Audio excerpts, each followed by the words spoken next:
Отново и се завърнах. Отново в силен трак, влизам на фул контакт. Пълен сах, стрими себли, силен заряд.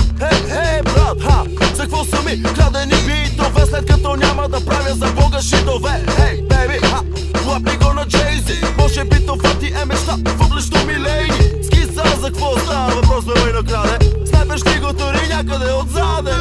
Ей, ла-ла-ла-ла-ла-ла-ла-ла. Снайпер е най-голям, знаеш го това.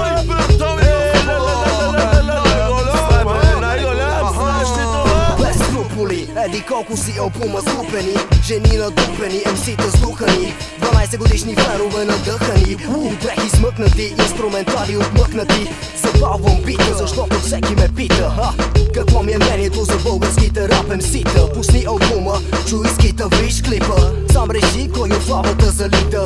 Има ли кой да разпали бита? Когато римата слагам, незабавно юджи пуска ритъм за вашата забава. Нищо друго не ви остава, вземете това, което се дава. Не съм го казано, пак повтарям, зад истинския хип-хоп създавам и давам напред, защото в снайпер само даваме напред. Напред.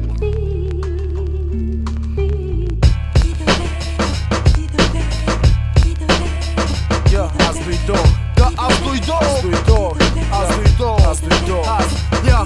Ти си MC или не си MC, не си. От смешни пиеси забравих и адреса си. Наведен си, не май наведен си, а в позата, която си.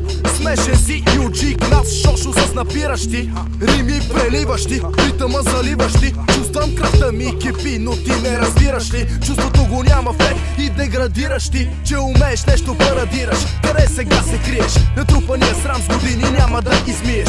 Да семплираш, не ти мислиш да копираш. По тази причина още повече се насираш, защото в снайпер само даваме напред.